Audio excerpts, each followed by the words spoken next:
Hello, this is Mike with TCAT's Deep Vinyl Tracks doing a contest video today for the Be Cool or Be Podcast Out channel.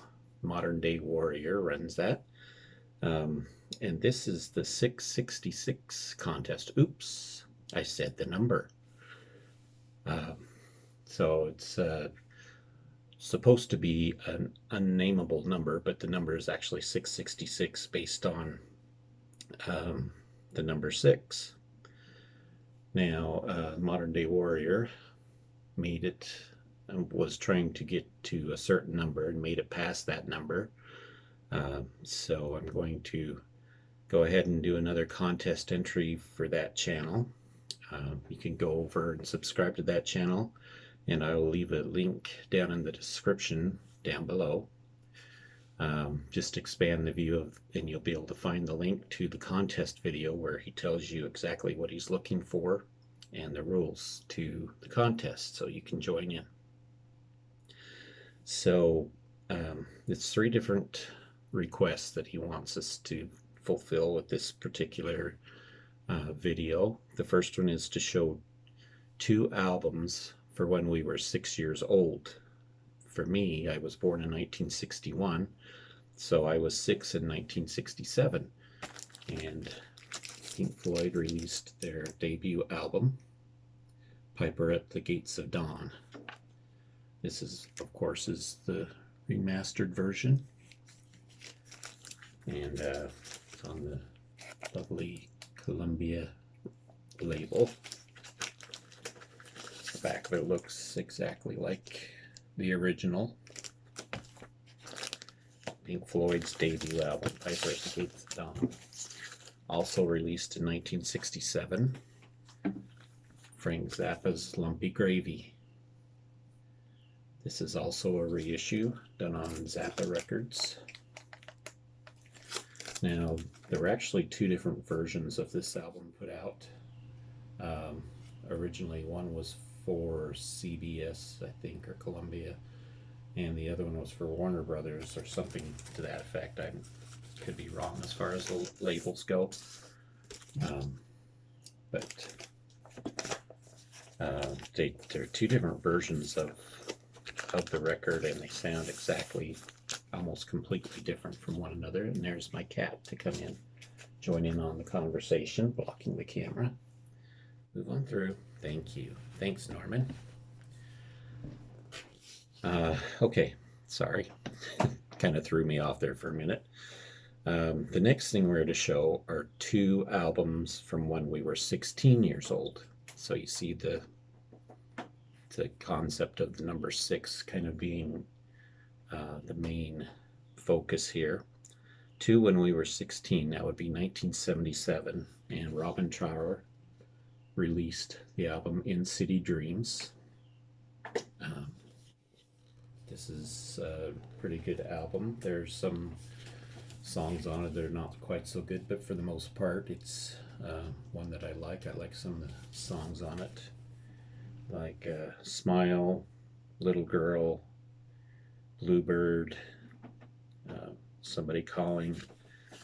So it's still worthwhile, I believe, picking this one up. Not his best album, but still pretty good. Good enough to look for.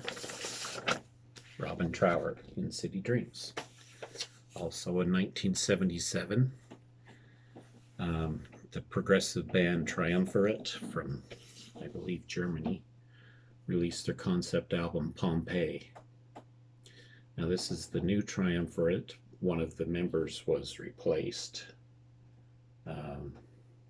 but Jürgen Fritz, who is pretty much the main person for Triumvirate, of course, remains in the band. And this is before they went completely commercial, so it's still a good record, good progressive record. If you've never heard of Triumvirate before, they have been compared to Emerson, Lake and Palmer in that Fritz has a lot of the same, well, has similar stylings to what Keith Emerson does. but the music is still good enough not to be considered a complete loss. Sure, they may be a band that sounds like another famous band, but you know what? They're Emerson, Lake and Palmer, and anybody that can be compared to Keith Emerson definitely deserves to be listened to. And very believable album. The rest, not just the keyboards, but the rest of the instrumentation is also very good. Now for the third request, we are to show two albums from when we were 26 years old, and that would be 1987. Ended up having a lot more albums from that year than what I originally thought I would when I started looking. I had a hard time trying to pick out which ones I wanted to show. That's how many there were. But I picked out an album that was put out when vinyl wasn't really that popular anymore. There was still some vinyl out there, but not very much. And this particular album is, as far as I know, the original album to be released, the original single album, that is, to be released on 2 records. And the reason why is Sting felt that the sound was better when there's less information on each side, which there was. So he took a single album, released it on 2 records, and that is the standard for a lot of records released today. This, I believe, is Sting's best album. Nothing Like the Sun is the name of this one. And like I said, it's on 2 records. It's the booklet that comes with it. Here's the 2 records. So it has about 3 to 4 songs per side. Great album. More of an eclectic mix than what Dream of the Blue Turtles, which was his debut album, had. And I really enjoy this one, especially for the songs Fragile, Rock Steady is a good one, Englishman in New York.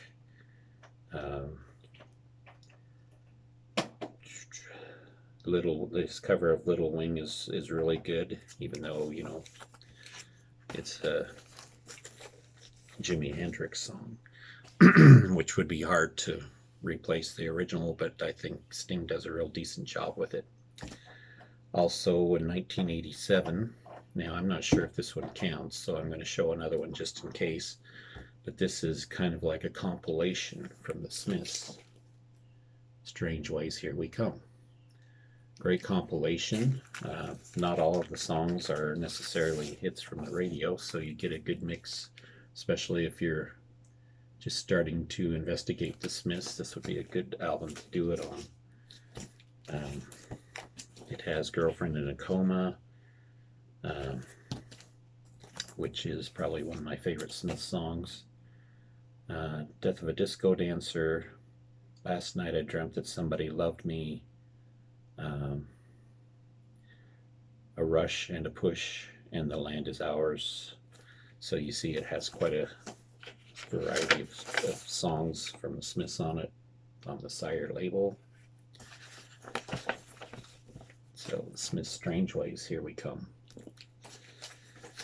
And if that doesn't count, since it's a compilation, I don't know why it wouldn't. And also from the fact that I had a hard time deciding which albums to show from 1987. There were a lot of others, but I also wanted to show Deep Purple's this album. This was their second album since their